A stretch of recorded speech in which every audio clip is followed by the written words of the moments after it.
রাম রাম তরু তরু ও জানা কি বন্ধুটি বাবা জানা কথা না রাম রাম রাম তরু তরু ও জানা কি বন্ধুটি বাবা জানা কথা না রাম রাম তরু ও জানা কি বন্ধুটি বাবা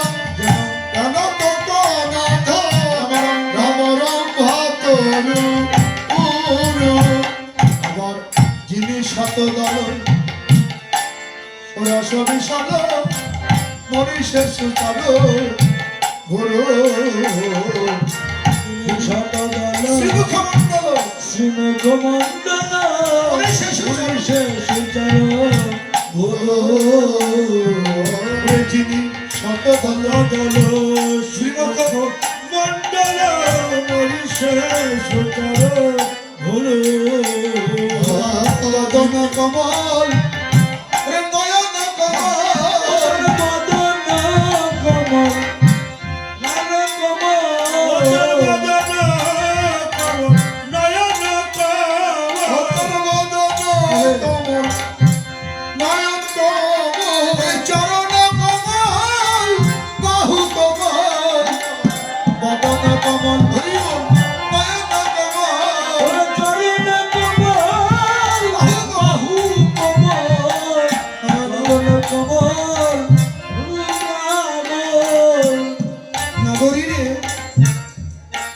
শতদল শ্রীমুখমণ্ডল মানে তার বদনটা মনে হয় কমল, নয়নটাও কমলের মতো অর্থাৎ পদ্ম ফুলের মতো, বাহু কমল আবার চরণ তো কমল, সবই মনে হয় পদ্ম ফুলের নাই ফুটে আসে। কিবা দুটি পদ যেন কনাত, পদ মানে চরণ, চরণটা মনে হয় পদ্ম ফুল, মরিষে সুচার ভুল। যদি ঘুরো যুগল মনে হয় কি জানিস নাগরী রে বুঝি কামের কামান পড়ে আছে, কামের কামান পড়ে আছে, কামের কামান পড়ে আছে, কামান ছেড়ে কাম চলে গেছে, কামের কামান পড়ে আছে, কামের ছেড়ে কামান চলে গেছে, কামের কামান পড়ে আছে, কামান ছেড়ে কাম চলে গেছে, বুঝি কাম কামানে দুঃখ বেঁধে, কামের কামান চলে গেছে,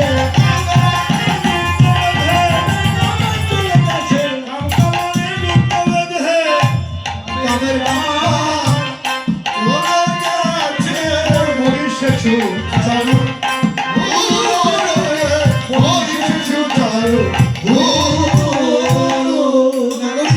আমি দেখলাম গৌরী যে তিনি যুগল হুরু মনে হয় কামের কামান, মায়েরা কামান চেন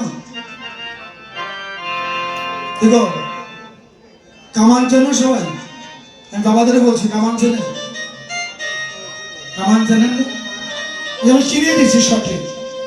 আমাদের ছেলে কার্তিক পূজা হয়, তাই তো কার্তিকের বাম হাতে কি থাকে ধন্য, আর দক্ষিণাতে তীর, কি বলেন আপনারা তীর ধন্য, এর মূল নাম কি জানেন কাম আর কামটা।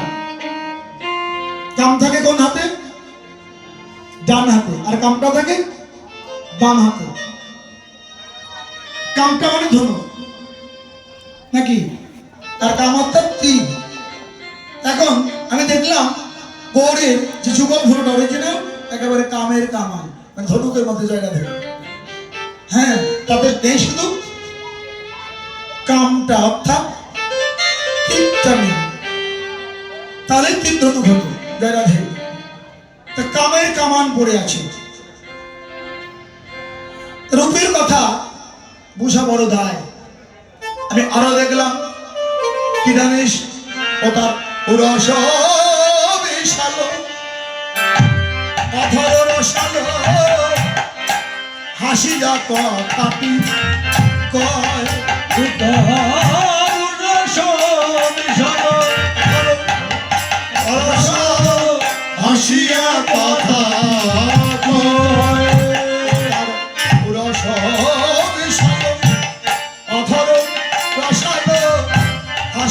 কথাটি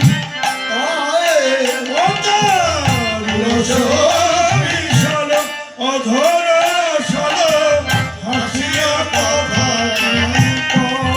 নাগরীরে সে কথা বলার আগেই হেসে ফেলে কথা বলার আগে হেসে ফেলে কথা বলার আগে হেসে ফেলে কথা বলার আগে হেসে ফেলে লোকে কথা বলে হাসে সে কথা বলার আগে হাসে ওরে লোকে পরে হাসে বলে হাসে বলার আগে আগে হাসে লোকে কথা বলে হাসে সে কথা বলার আগে আগেই হাসে নাগরী আমরা যেমন কথা বলার পরে হাসি তাই না আর এখানে কি বলছে ওই বউ কথা বলার আগেই হাসে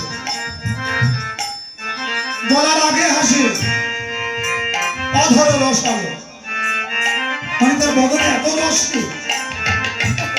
কি বলবো এই বদন দর্শন করে আমার মনে হয় এই জগতে ঠিক দেখাটা বড় কষ্ট এ কেমন বলে হেরিয়া শ্যামরতি পতিতা যে সতী ওরে হেরিয়া শ্যামরতি কত পতিতা যে সতী ওরে হেরিয়া শ্যামরতি পতিতা যে সতী হেরিয়া যে সতী পতিতা যে সতী করি মত্ত কবি বলতে করি মত্ত কবি ওরে হেরিয়া শ্যামরতি কত পতিতা যে সতী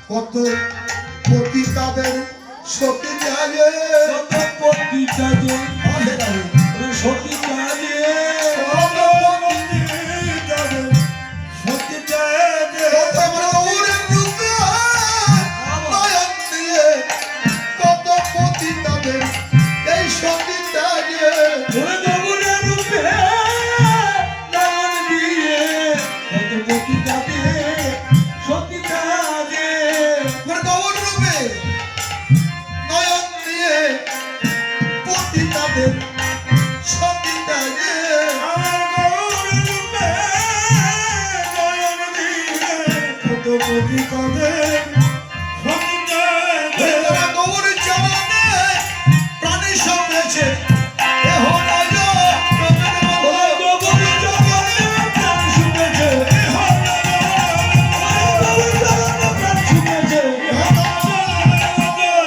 যদি তাকে সত্যি দেখেছে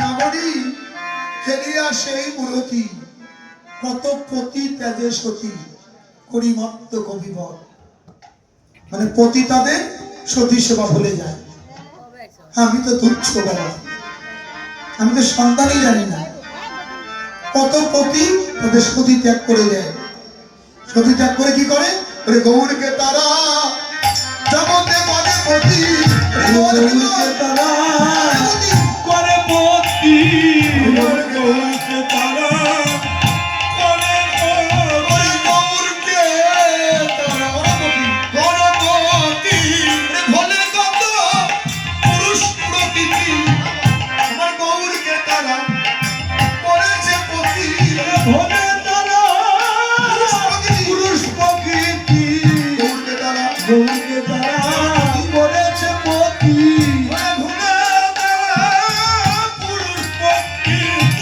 গৌরকে তারা করেছে পতি ভুলে নাই তাদের পুরুষ প্রকৃতি তারা গৌরকে যেন ভাবে মতি ওরে ভুলে নাই তারা পুরুষ প্রকৃতি গৌরকে যেন ভাবে মতি ওরে ভুলে নাই তারা পুরুষ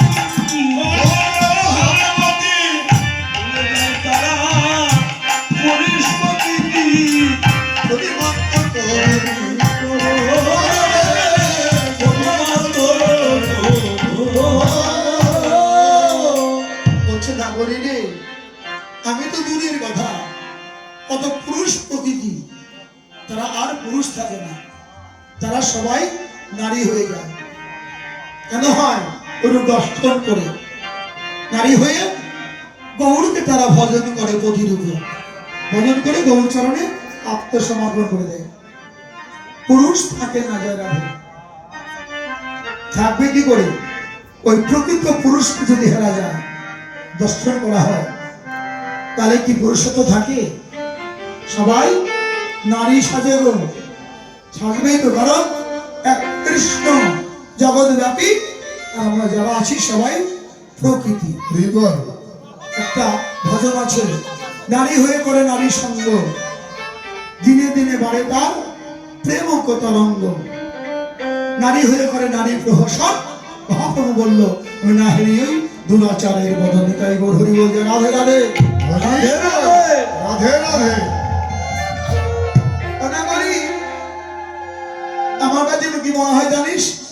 গৌর রূপে বিমোহিতা নদীয়ার নাগরী, প্রেমানন্দে বেঁধে সবাই বলে হরি হরি। আমি কেন বিমোহিতা? মানে জানে একেবারে সবাই মাতোয়ারা হয়েছে। এই ষোলখানের তীরে হরি নামের বল উঠেছে। কি নামের খেলা করেছিল? সবাই উলধ্বনি জয়ধ্বনি করে হরি বল বলে যেন নদিয়া বাঁধিয়ে দিয়েছে। বলছে নাগরী, তোর এই রূপের কি কোনো তুলনাই নেই। আমি যে নয়নে দেখেছি রে, তাতে মনে হয় কোনো তুলনা সম্ভব না। এখন বদনের যে আমি একটু তুলনা করব। বলছে দেখতো এক একটা তুলনা দিয়ে দেখি রূপে হার মানে কিনা। প্রথমে দিলেন কি দামিনীর সাথে, তাই না? দূরে গাবো দরপকোদা, দামিনী মানেই তো বিদ্যুৎ। শুধু একটা দামিনী না, কতগুলো দামিনী পঞ্জীভূত করে মালা করেছিল, মালা করে গৌরের গলে দিয়েছিল। এখানে দেখে আস্তে আস্তে দামিনী জ্যোতি কম পড়ে যাচ্ছে, হার মেনে যাচ্ছে। বদন বলল, নয়ন ব্যক্ত হয়েছে কিনা? নয়ন বললে, দেখতে পারিস না? আমি বলছি তোকে, তোর দামিনীর সাটা আরে দূরে গেল, দামিনীর সাটা দূরে গেল, দূরে গেল, দূরে গেল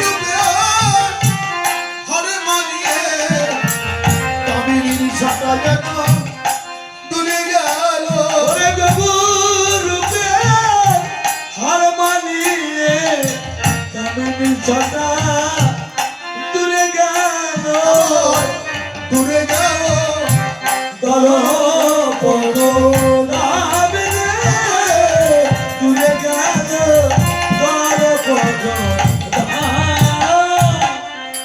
দামিনী নয়, দূরে গেও দরপকোদা। কর্তব্য মদন ব্রহ্মার মনুষ পুত্র, যে অনন্ত করি কাম ব্রহ্মা, তার মানুষ পুত্র মদন। সে মদন হারে মেনে গেছে। সে মদন ত্রিভুবন জয় করে দিয়েছিল। শুধু বাকি ছিল কলিতে গৌর হরি।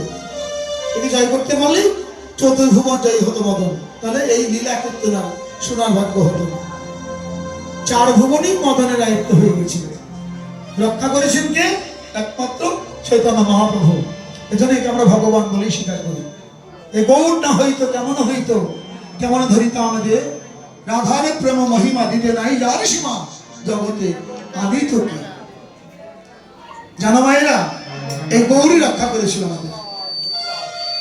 এই যে মদন যার কথা বলছি, ব্রহ্মার চাইতে অনন্ত কোটি গুণ শক্তি ছিল তার। এখন এই মদনের দিন পিতা ব্রহ্মাকে বলেছিল যে পিতা, আমি তো ত্রিভুবন জয় করে দিয়েছি, শুধু একমাত্র কলিযুগ বাকি। তো শুনেছি একজন নবীন সন্ন্যাসী এসেছে, আমি যুদ্ধ দেহি, এর সাথে যুদ্ধ করবো।